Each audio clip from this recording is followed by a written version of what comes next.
Salut à tous, c'est Pank Channel, bienvenue sur cette vidéo qui aujourd'hui va vous introduire l'idée que j'aimerais mettre en place avec le projet Ruisukai, qui est un projet qui associe les arts martiaux, l'expression corporelle au travers de la frappe ou et de la lutte, et bien sûr l'hypnose. On sait bien que les arts martiaux, en tout cas plutôt orientaux, sont associés assez facilement à la méditation, au retour vers soi. Ce qui est assez cohérent dans l'histoire. Nous, en Occident, un peu moins d'ailleurs, on a quand même, au travers de la chevalerie et puis après de l'ensemble des maîtres d'armes qu'on a eus en Europe notamment, des travaux qui s'associent parfois à la religion, au christianisme. Donc on peut retrouver quand même pas mal de croisements entre les méthodes de combat et surtout le travail interne avec les méthodes de combat. N'oubliez pas, initialement, une méthode de combat est faite pour se bastonner. Point. Il n'y a pas de truc joli, il n'y a pas de perfection du mouvement et tout. Si perfection du mouvement il y a, c'est pour aller crever quelqu'un d'autre, hein, tout simplement. Outre ça, donc depuis Kano au Japon, donc fin de l'ère Meiji, on a une tendance qui s'est développée, ce qu'en japonais ils appellent le Budo, la voie de la guerre, qui a remplacé le Bujutsu, qui était la technique de la guerre. Et dans cette voie, il y a une notion plus interne, et d'ailleurs, c'est comme ça que le judo, notamment en France, s'est tellement bien vendu et a tué ce que nous, on avait originellement en Occident et où en France, on était extrêmement bon, c'est la lutte.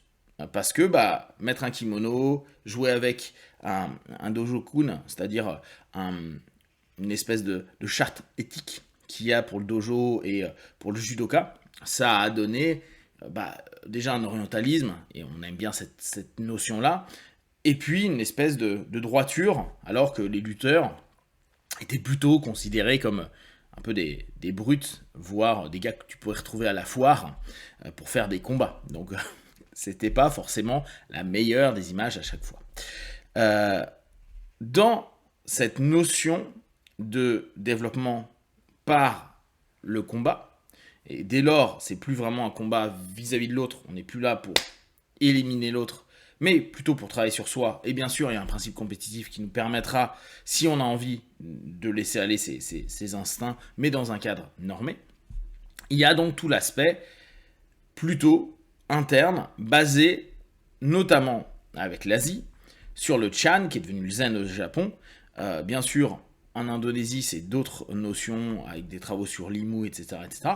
Mais on a beaucoup ce travail sur le retour vers soi, l'amélioration de soi. En Chine, c'est parce qu'il y a un bonhomme qui s'appelait Bodhidharma qui est arrivé notamment à Shaolin, que vous connaissez peut-être aujourd'hui avec les moines, et où il s'est rendu compte que dans un monastère, les gars, à part prier, ils faisaient pas grand-chose, et donc physiquement, ils étaient pas bien, ils tombaient malades, etc. Et il a proposé de travailler ce qu'aujourd'hui on appelle le wushu, le kung-fu, à côté des méditations, et c'est pour ça qu'aujourd'hui, il y a cette association entre de moines guerriers, qu'on avait nous aussi d'ailleurs en Occident. Donc, dans mon projet, c'est d'utiliser l'hypnose, parce que j'ai pas forcément envie de faire autre chose que de l'hypnose, c'est vraiment ce que j'aime comme formalisme de transe et d'orientation qu'on a avec du monde, et d'exploiter les trans pour l'expression corporelle au travers de la frappe et ou de la lutte. Donc le cadre, ça serait quoi? Dans un dojo. Un dojo à Vanves, dans le 92 en Ile-de-France. Ça serait le dimanche matin. Peut-être 9h, peut-être 10h, à voir. Ça serait certains dimanches, ça ne serait pas tous les dimanches. Ça dépend aussi de la demande. Et l'objectif, c'est quoi? Pendant une demi-heure à 1 heure, se mettre en condition pour travailler sur soi. Pas simplement se dire je vais faire de la boxe, ou de la lutte, ou du karaté, ou qu'importe.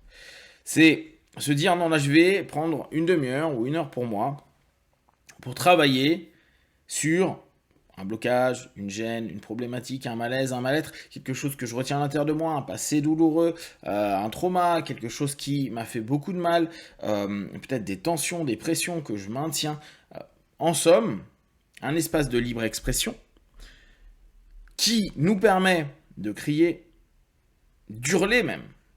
Et vous vous souvenez, je vous avais proposé la méthode Piccolo avec le cri primal dans un thermos, et où ça permettait de lâcher à fond sans embêter tous les voisins.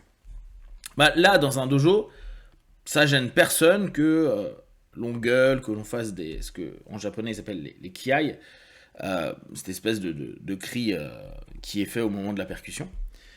Et dans cette idée-là, bah, on n'a pas besoin de nous faire des ah en énervé, mais on peut insulter, crier, lâcher.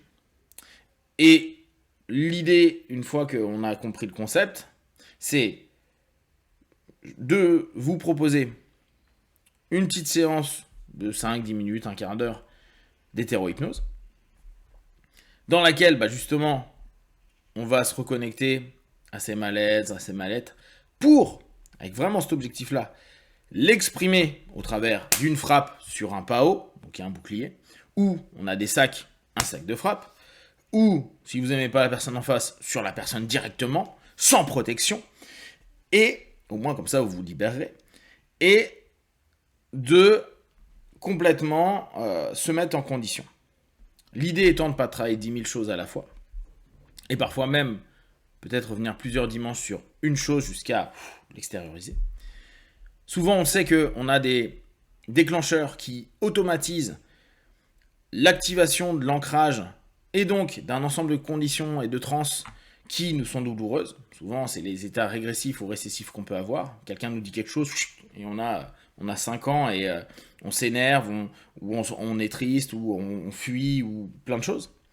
Et mon idée est, au travers de l'expression corporelle et de la transe et de la connexion et de la volonté, le désir, de vouloir s'apaiser de ces facettes-là, de l'exprimer au travers de la frappe, de la lutte, des cris, des mouvements, pour vraiment aller chercher à l'intérieur de soi et traverser la problématique pour que, comme vous l'avez vécu, on n'est pas en train de dire que ça va disparaître, mais qu'elle n'ait plus le pouvoir de vous impacter.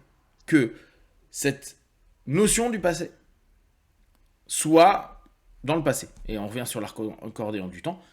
En somme, que vous ayez replacé au bon endroit les choses, et que quand aujourd'hui, quelque chose va activer cet ancrage, bah, vous puissiez vous dire, ok, mais aujourd'hui, je vois que ça existe, je suis pas forcément hyper à l'aise, je suis pas forcément hyper bien, mais c'est plus ça qui va prendre le dessus.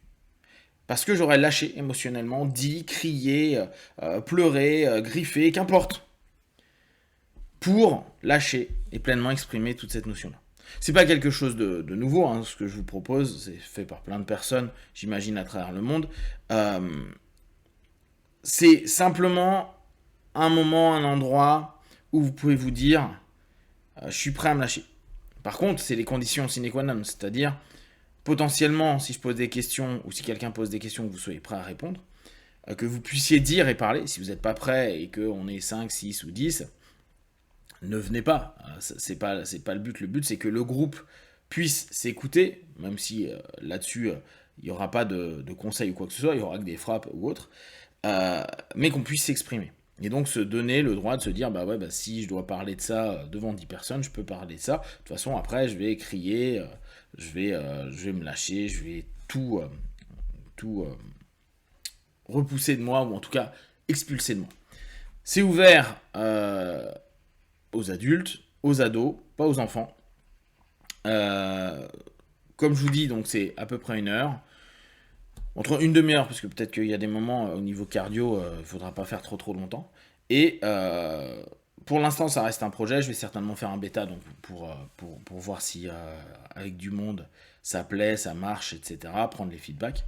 Et si vous êtes intéressé, vous m'envoyez un mail. Comme ça, je vous contacte dès que je le fais. Et bon, c'est donc le dimanche matin. Voilà, si vous avez des questions et des remarques, vous les partagez sur Facebook, YouTube. J'y répondrai le plus rapidement possible. Comme d'habitude, de tout ce que je propose, ne prenez que ce qui est bon et juste pour vous. Testez, observez, analysez et concluez. Be one.